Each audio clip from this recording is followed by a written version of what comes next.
Hi, welcome to Two Poor Kids. Hi. I'm Christian, I'm Liz. and that's Tramp. He's over there, Yeah, he's still here. He's always near me. but he's closer to me this time. That's true. His little Grinch bed is right next to you. His big Grinch But bed. he's still staring at you. Yeah, he's always has eyes for me. So welcome back to Two Poor Kids. That's who we are and who we used to be and who we continue to be, I suppose. A little piece of it for sure. In here, up in our Yeah. minds, yeah. Yeah. What brings us this week, sir? Well, I just got off an airplane Today. this evening, Yeah. 2 hours ago. Yes. Ish. We just put the babe down. Yeah. Late for sure, but she had been missing you quite a bit this week. And it's been a little while since you traveled, and I think she's gotten really good at counting down the days until you come home. Which is I think really adorable and smart and a little bit sad. Like that, I think that she really learned how to count back the days to when you or Emma, our oldest, would return. Yeah. Yeah, every day she would ask me how many more sleeps, and it was a very short trip. It was only 3 nights. So, yeah, this time was. but I'm sure it feels like eternity when you're 4. And she was actually really good. She would wake up in the morning and she would say, like, 2 more sleeps until Dad is here. So we measure, like, how long any of us are gone. A good way for us to measure for, like, a 4-year-old is that we talk about big sleeps. Like, how many big sleeps is it? Because we don't count naps because then that's too wild. Yeah. And who even knows on the days that she will or will not get a nap. So the big sleeps are the overnight sleeps. And that's just sort of a way that we've been able to quantify time for the past few years. How many sleeps till your birthday? How many sleeps till Dad comes home? How many sleeps till Disneyland or whatever? Not that she would have known back then, but Yeah. Because I've had some long trips. you've had some long trips. 6 weeks. Back-to-back weeks. Yeah, the 6 weeks was 2 tough. weeks. Because that 6 weeks was Israel, right? Ireland. Oh, how long were you And in Israel. Israel? It was both, yeah. So 6 weeks in Israel was the first time you were gone from our lives for an extended period of time. And I say this pretty often in my little hen hangouts, but like I'm a husband's girl. And so like when you're not around, I know it and I feel it, and I miss you. I miss you when you're gone for 1 day at work, and I miss you a lot when you're gone for 3 days out of town, like when you go on your weekend trips and stuff with the gang. And I miss you a lot when you're gone for 6 weeks at a time. And so I think we had really only spent maybe 4 or 5 days apart before the Israel trip, and Zoe, our youngest, had never experienced you away, and then you were gone for 6 weeks, but it was only supposed to be 4. Yeah. That was tough. Yeah, I think that, and on my side, I think I said this earlier this week, but I would like to do the Mr. Beast games, or I'd like to think that I could do the Mr. Beast game. Oh, like the getting locked in a thing for... Go get locked in a bunker for 100 days or something. But when I travel, there's a shift in my mind that instantly treats it like a jail sentence. Oh, no. So, like, the whole point is to just rush through the day and then get to the hotel. So... You work very long hours when you're away. Yeah. I was at work till like 5 or 6 this week. And you go in pretty early. At 7, yeah. And at 5 or 6, I would say, is actually, although that's a long day, I've called you, and maybe it's because you had like your team member with you, and somebody that you like enjoy the company of, and you all are pretty close. But like, I've called you when you're like leaving work at 7, and Yeah. you're like literally running a 6 a.m. to 7 p.m. day when you're out of town, because you're like, one, I think that you try and like see how much you can get done to see if you can make an early trip back, and be like, I'll leave a day early if I can. Yeah, there's like a piece of me that says that if I'm going to be sacrificing family time, that I better make it worth it. And it's not a vacation. It's not Christian gets some alone time. It could be. It could be, and it has yet to be that. I think I wish for you, when you go on travel, that you allow yourself a little bit of reprieve, and you allow yourself a chance to like catch your breath and to not punish yourself for doing your job. Like that's what I wish for you. I don't think that it makes me sad a little bit that like it sounds like a punishment. It sounds like you're punishing yourself for being away from the family. And I don't think it should be treated as punishment. I think that you missing us is punishment enough. I don't think you have to add on like a life sentence to that, or 2 years in jail. Yeah. Something for me to work out, I guess. Yeah, I agree. So what was nice about Israel, and maybe it was because you were there for so long, is that you did a lot of traveling before Israel, like here domestically in the States, like going to Texas and New York and California and wherever else. But when you went to Israel, like after the first week, I remember you had this turning point where you said, like, I need to explore. And so you would go out and you would like take yourself out walking That was around sweet. town. Yeah, doing stuff, checking I went different to a stuff out. gladiator stadium. You did eventually do that. But you spent a lot of time like in Tel Aviv, right? Yeah. And And Kiryat and Ashdod and Yeah, Ashkelon and like we like the little thing that you got when you were traveling that we sort of was like, oh, this would be cool, is I don't know, we love the book Where the Wild Things Are, like, yeah. and so you started collecting those away on your travels to see if you can find like a special version for whatever country you're going to, because you were able to find one in Israel. Yeah. I tried to find one in Ireland, but they were just in English.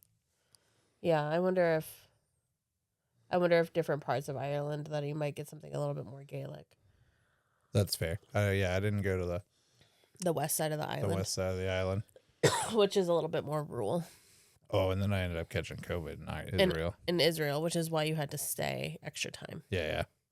That was rough. It was like the day before you were supposed to come home. And I got COVID, and I had to lock myself in a hotel for 2 weeks. That was crazy, too, because in Ireland, they were like taking people to COVID camps. Yeah. Not Ireland. I'm so sorry. In Israel, they were picking people up if you like tested positive, and they would sequester people away in a COVID camp where, like, yes, sure, there would be like public health there in case you got like really, really sick. But they kind of made everybody do that so that they didn't infect other people. And I think that you were lucky. Yeah.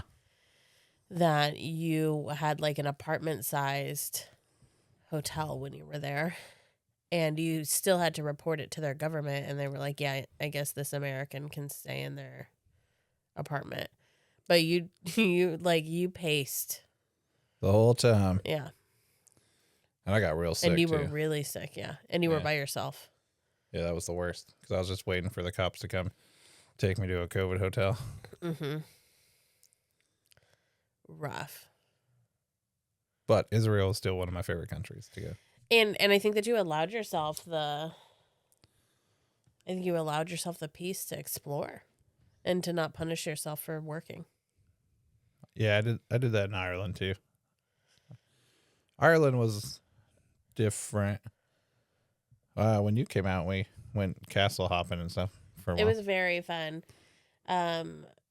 it just so happens that Christian's work has like they want him to travel in September. Consequently, that is when our anniversary is, and for several years they had you traveling over our anniversary. I told my engineer that for some reason my work just wants me to travel during the summer. It's like, so I've missed the past 6 summers With the family. with the family, Yeah. which is like, why don't we go to the mountain? Why don't we do this thing? Well, it's because I'm not here. Right. We've lived in the greater Portland area for 7-8 years now. More? What is it, 2026? We moved So- here in 2018, so So 8 years. So 8 years. And we can see Mount Hood from our house. It's far away. We can see one of the mountains. Oh, you know what? I think we actually moved here in 2017. Yeah, because we graduated, And then got married, and we moved here. We and then moved here got and then married. we got married 2017. Yeah. And so anyways, we haven't even been up to the mountain. The mountain we can see. Yeah, from my backyard. Yeah. Yeah, because we came in and we just started like working. And I was telling somebody about that today or yesterday. So earlier, I don't know, sometime this week, but like about my first like job here, and that was rough. Hated that place. It was terrible. That's true. And it was the first time I ever made 40,000. It was 38,000 a year. And I was just like, oh my gosh. And I quit in 8 months. And they were going to fire me because I wasn't a great employee and they weren't a great employer. And it was all bad. And then I worked for free for a year with AmeriCorps. Yeah, I think that when I do travel, sometimes I will let myself explore the culture and run around and do things. But then the other part, it's a really just a switch. It just depends on which version of me I'm going to be. Well, just in case the version of you that has fun requires some amount of permission. Ding! Ding! Permission I've been permissioned. granted. When you continue to travel, because you have more travel coming up. Yeah, Like, probably once a month. cool. TBD. TBD. It'll be nice for you to see things, do things. And it'd also be nice if they didn't send you to so much travel this summer and maybe not over our anniversary. Yeah. Or if they do, someplace really cool so I could visit again. I do have points again now. Yay. Yay. Points. Points. Y'all, we've been working for years, and by we, I mean strictly Christian, has been working for years to figure out how to hack the system. So, like, if you're from the struggle and you're like, how do rich people keep doing things? How does that even work? What? Christian has been really working on like hacking that system for years. And the part of the reason that I went to Ireland was not because we could afford for me to go to Ireland, but because Christian has been like working the system. And I think I paid $54 to go to Ireland. Like my flight was like $50. And it was not bad seats. No, and it was fine seats. I mean, it sucked because it was a long flight, but like, Yeah. but I gotta go to Ireland Yeah, for $54. I've cracked the travel code, and I'm going to be cautious about the thing that I'm about to say. So maybe don't say it. Well, no, it's important. Credit cards and debt can be used as a tool to make these things happen. So anytime, like, I have specific credit cards. Oh, yes. That give us miles and points and hotel rooms and I only fly United and Southwest. Because the benefits are the perk. Yeah. and I only stay in Marriott hotels because, like, we've gotten lots of free hotel rooms stays. They treat us so nicely now at the Marriott because of how much you They're like, travel. Mr. Lee. Last time they were like, "Oh, you get complimentary food." This week you had a complimentary floor. Yeah, they put me on. So I didn't know this thing exists, but I went to the Delta Lounge. Hotel in Mesa, at downtown Mesa, and they're like, "Oh, Mr. Lee. Mr. Lee, I'm so glad you're back." Da da da da. Like, you seem to stay with us a lot. Well, just so you know, we've upgraded your room to like the best room. Oh, and you get free complimentary access to this special pantry, which is all of the things that you would normally have to buy at the hotel is just free with your key card. There's something that is infuriating to me about like the more money one makes, the less they have to spend. Oh, That is man, that was a slap in the face. That's fundamentally aggravating to me. That was a punch in the mouth when we learned that. Yes. I mean, in part of my first job, so like I was talking about a few minutes ago, part of my first job was exactly that. It was it was cold calling, first of all, but it was essentially inviting Fortune 500, and even better if it was like Fortune 100 C-suite people to free conferences for them and only for elitists. And then all of this stuff would be paid for. And I just was like, I did not vibe. It just like really rubbed me a very poor way because I don't align with that. And I hate it. But here you are benefiting and getting free Cheetos. I love that. I had so much free string cheese this week. You went up there and you were like, hey, fucking string cheese. I love string cheese. In a Nutri-Grain bar. And a Nutri-Grain bar. And a cookies. And a hot plate. And a hot plate. Cool. I'm glad you're home. Just Me over too. 2 hours now. Yeah. Yeah. I was like, was it just 2 hours? It really was. You It was- got here, we had dinner, we put the babe to bed, and now we're here. Yeah, I landed. With all of The you. plane landed 3 hours ago. And it takes me typically about 30 to 45 minutes to get home from there. So I was full pouting when you came home today because potatoes dropped all over the floor, and I was like, I'm gonna be domesticated, and I'm gonna like make some really nice potatoes. And then I was getting it all ready and getting ready for like the next phase. And anyways, they dropped all over the floor, and I was so sad. And today in therapy, I hope I won't remember to tell Irene, my therapist, that I was sad about potatoes, but I hope I'm like, I was sad about potatoes. But today she looked at me and she's like, how's it going? I was like, fine. And she was like, last week you had big feelings. Did you decide to have no feelings this week? Because I was just like, hey, I didn't feel like I had anything to talk about. Yeah, I must be on my once a month belief that I don't need therapy anymore. nice. Yeah. I'm not ovulating. If you're like, is this related to her cycle? I've been on an IUD for the better part of 20 years. No. I'm just delusional, I think. But today she was just like, have you decided not to feel your feelings this week? Is that what's happening? And I was like a little called out. I was like, rude. Got him. Got him. Do you want to hear about this cool book that I got?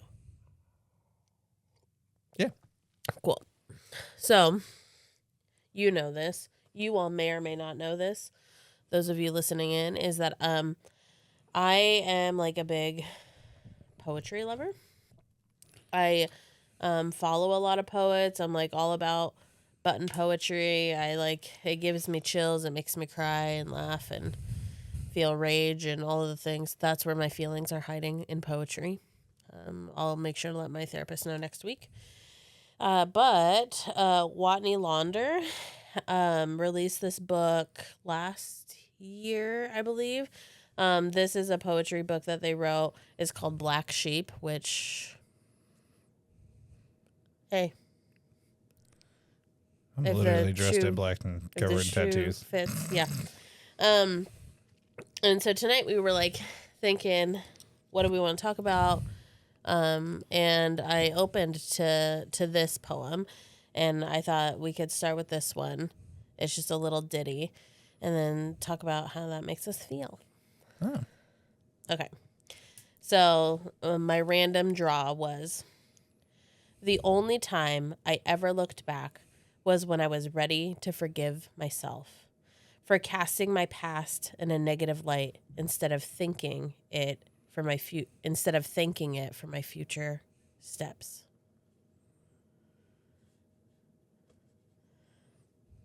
I think that like I love this, and it feels almost like somebody punched me in the mouth a little bit. Because I think about this like really dogging on my mind on the days that it feels like really broken, or on my body where I feel like I'm like have gained too much weight, or I'm not as fit, or my body hurts, or like whatever it is. And then I like stop and I remind myself like, man, I can't believe that I keep beating myself up when I'm literally standing here right now or sitting here right now. And that was never the plan. That was never the goal. I was never going to be almost 38, right? Like my birthday's in a few weeks. And I spend so much time gaslighting myself that I also, for my past, for my decisions, for whatever, that like sometimes it's hard to also remember that like my body and my mind got me here. And sometimes it's easy, I think, to almost flippantly like say and believe like in this state of fates, like yeah, everything happens for a reason, or I think the universe and all of those things. I think that is also true. And it feels a little complicated for me because I'll pause, and then I'll talk about That's child. the thing. I think that the other piece that's a little complicated for me is that I wouldn't, sorry, where did it go? The only time I ever looked back was when I was ready to forgive myself for casting my past in a negative light instead of thanking it for my future steps. I remember being a kid. Like, I remember when I was a kid, although I did not feel like a kid, because I think that we've talked about this in a previous episode about, like, maturing at a very young age and not having access to a childhood and whatever. But I was in, like, a really abusive environment, and I distinctly remember believing that I didn't want anybody else to have this, and that the universe must have some sort of checks and balances, that some people get like really shitty black eye environments and some people get like happy-go-lucky environments, and I wouldn't have traded that for anybody. And that if I made it out of my childhood, my teenage years, that surely I could be relatable to kids who needed it. Like, I remember thinking that. And today I work in a school system, and I see these kids, and I'm like, yeah, that was me. Which I tell people, all the well-to-do people who are like, why are your kids acting that way? Oh, yeah, I can tell you why. I'll tell you what. I'll tell you why. Yeah, I think that for those that know my story, there's a lot of hopeless moments, and you know, being forced to grow up fast was like a sense of pride, I guess. Yeah. Being the strong and independent and leader 6 or 7 year old 4-year-old and 4-year-old is I know to be now not great, but in the moment it felt so accomplished. I felt so accomplished. Yeah. And I was praised for it. And And now when I look back, I know that my innocence was stolen Yeah. long before I would have ever known that innocence was a thing. And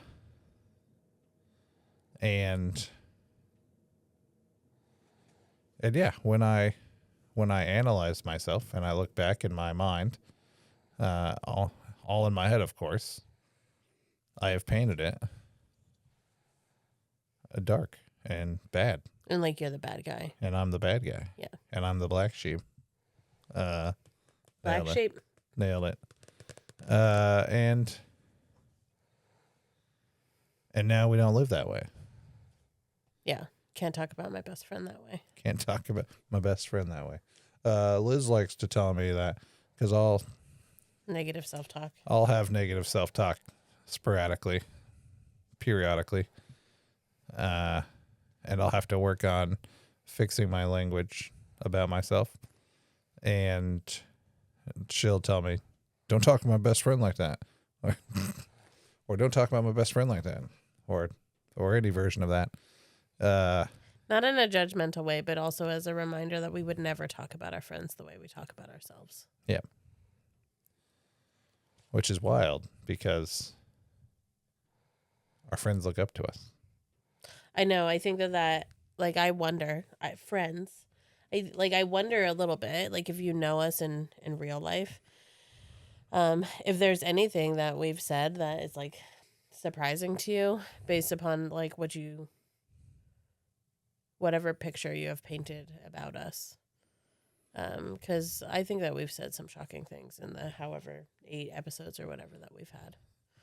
Yeah, I think that my friend and I were here, and that game Know Thyself. Yeah. We were testing it out before we did the episode with Know Thyself. Yeah. And you thought it was interesting how the picture that like people have painted of me and how it differs from how I see myself and there's similarities and differences to how you see me. How I show up in different areas of my life, which to me, I show up the same all the time. And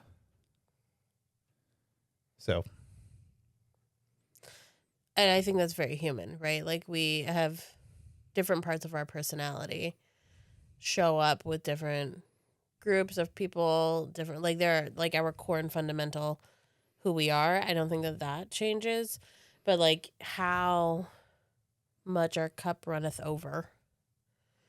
I think that varies in what that run over looks like and feels like, depending on who we're with. Yeah, I think so. When I was in Arizona this week, I got a phone call from a person that I haven't like had deep conversation with for a while, and he wanted to have, or I could tell that he wanted to have some sort of deep conversation. He was asking me about the things that we're doing, and then he was telling me that he has some fear that he hasn't built anything and he can't figure out what to build, and that we're over here just building everything. And he was like, he had brought up that he feels, I'm drawing a blank on the word, but he didn't use jealousy, but it was like kind envious. of, yeah. And then I asked him, I was like, when we talk about the things am I doing, are you feeling negative about it? Like, I thought we were just sharing. And he said, no. Well, I don't know. Because he acknowledged that we moved to the big city, Portland, which is not, it's But big, comparatively it is. Yeah. From small town USA, right? Like, yeah, he had said that he's still there in small town USA, and he can see where he doesn't like Portland because of the person that he is. And he sees he would how not fit in here right now. he would not fit into Portland right now. And he acknowledged that moving to Portland opened up a world of things for us that he just doesn't have access to. Networking, people, opportunities. I think like yes and like No. I think yes and no. Right? I think that it makes sense that that is like the viewpoint that he has and that that's how it looks from his vantage point. But like, this is who we always were as individuals and as a team. Yeah. And so like this would have been true and was true when both of us lived in said small towns. A different version for sure, but like it was always a part of our future to continue doing something else. Now, I didn't know that we would be like on YouTube and broadcasting. We're on YouTube right now? Right now we're on YouTube. Oh, shit. Yeah. Doop, doop, doop. Two poor kids. Subscribe. Subscribe. Wherever that button is, click a link and subscribe. Follow us on whatever. And so, but like I think that if you're getting a snapshot of like who we are, or if you have a fundamental belief about who we were the last time you were friends with like the individual I or us, or the last time that we spent any time together, I really think that people sort of etch in those last memories. And then, like, they think that the world has stopped since then. And so then when, like, we come back or they come back or whatever it is, that everything seems like it's, like, changed and it's been so much. And it's just that, like, we continue to grow. Yeah. And that was always going to be the case. And I think that the reason, I mean, partially some of the reason that this came up is I'm feeling a little ADHD, just kind of sporadic. You want some of mine? No, I got enough right now. Oh, okay. And when I look back at my past, I have gotten to a point, and I have for quite a few years now, that the majority of the time I use that story as a propelling board for other people. Yeah. And it has built and taught me how to be resilient, able to overcome challenges. I don't get held in a box. I will push the boundaries. I will advocate. I will fight. I just don't do it the same. Yeah, it looks different, right? Like your toolbox has grown. Yeah. One of the things also that this passage a bit makes me think about, right, is like where like shame and guilt come from. And like for me and like some of the hurdles that I have is like refusing to forgive myself. And I got to this point several years ago where it was like such an aha moment that I was like, oh man, I like have to make my peace with actions or reactions or things that I've said or things that I've done in order to like continue to progress and move forward. And like that was really hard. Like self-forgiveness is unbelievable. And although you are the person who like and our oldest daughter is the same way too, and although she's like not your biological kiddo, this is something that I've always found to be so hilarious because it's almost like it's genetic, although no genes. But the second that you came into our life, she attributed music to you as if she'd never heard music before. Not even one time. She wrote, I'm a little bit on a side tangent, but I hope to get back to what my point was. Right after Origin Stories, when we started dating and we like moved in together, our oldest, she probably doesn't even remember this. I remember it distinctly because I was like a little offended. I remember it because it's funny. She wrote a paper for school where she had to like pick a influential person in her life and to describe like something that she really appreciated about them or like whatever. And so she chose Christian and music, and that she basically like he just gets me was like basically like she's a good writer. She's always been a really good writer. But like young version of herself, and basically like, look, we vibe. He gets me. Music is wonderful and great. So what you all are learning right now is that my music taste hasn't changed that much in the Because years. you were And I vibe with a 8-year-old girl. Melanie Martinez, who that? Okay, so even though like I like music. Like I can sing lots of songs. I probably don't know who they are. It is weekly that you're like, oh, so and so is coming to town, and I was like, I have no idea who that is, and almost like breathlessly, you're like, yes, you do, and then you have to put a song on. I'm like, oh, I know that song. I know that song. Oh, I know that song. I love that band. That's so great. That's who that is. Oh, that's fun. And then I've already forgot the names of said bands. But like thinking about forgiving myself and like parts of myself that I had held on to for so long, it's really like music that gets me to the epiphany, right? Is I'm now learning at like this day and age, this day of my age, not this day and age, but like who I am at this time of my life, learning how to have my feelings on the regular without having to have it like coaxed out of me. And being able, I think most importantly, to acknowledge them. But years ago, I didn't have that skill set. And so I would just like drive down the road and sob to music. And I would have like epiphanies in the words of others. Poetry does the same thing to me. And so like I can read a book and I'm like, oh, you get me, little black sheep. Little black sheep. And so, so like Hotel Books,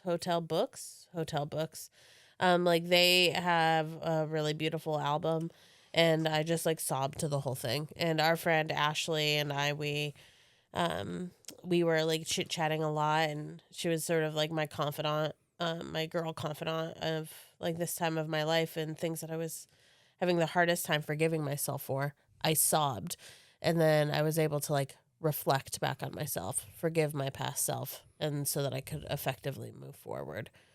And that showed up every day in my life, even when I wasn't actively thinking about all of the ways I continue to hold myself to an unrealistic standard based upon something that's actually quite minuscule in the grand scheme of things. But I don't know, it's hard. It's hard to give yourself a break. Yeah.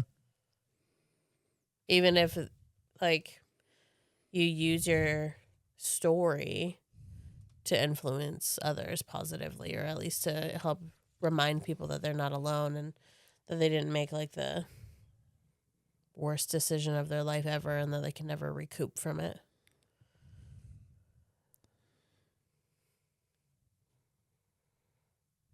Yeah, I think that tomorrow, for instance, I'm going to go to work. And then after that, I'm going to go teach middle school students in an after-school program. Yeah, you are. And then after that, I'm going to go speak at a treatment center. Mm-hmm. And then I'm going to come home. And for me,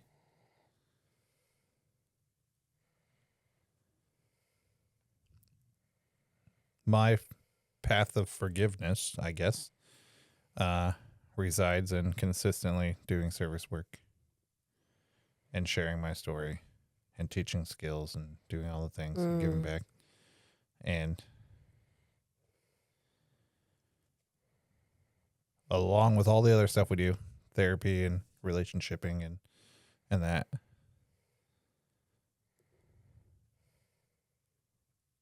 I feel like doing that is like another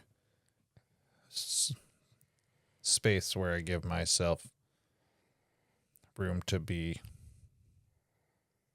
calm. Yeah. Do you want to hear this next poem that I chose? It's not about forgiving yourself. All right. Did you have more to add? No. No. Moving on. Okay. Without pain, I wouldn't love the way that I do, wouldn't have grown the way that I have, and wouldn't have used my voice the way that I am. I was meant for you, and you were meant for me. Grateful heart. Well, that's cute. That's my whole story. Yeah, I think all of that's true. And I really do feel like I would find you in every life. Because it was so easy. Like once I found you, it was so easy. That's true. It wasn't work. And the things that were work, like all of that work was worth it. And it like none of it felt impossible. And you were coming in like single dude being like, yeah, I'm going to treat that kid like they're my own kid. I'm going to like live this life. And I'm in. But it was I committed. you did. We committed. We're just about a decade together now, which is wild because it doesn't feel like that long, and it also feels like forever. Yeah, I feel like in 2 months, well, I've been hitting it for a decade. Mm-hmm. Yeah. Still killing it. Not even with a 2x4. No, that would be bad. Yeah. There's the wild thing for the night. The wild thing. I was gonna talk about. Oh man, I can't wait to put that in the clip thing. Not even with a 2x4. Not even with a 2x4. Never too elevated to 1 foot. Always. In the ghetto. Yeah, always 1 foot. I came in playing gangster beats on the way home. So your car is so funny because I heard you from like the other hill over, and it was like my 2-minute notice that you were gonna be home. It's funny because your car is so damn loud. it's perfect. It's perfect. But I do think that there is,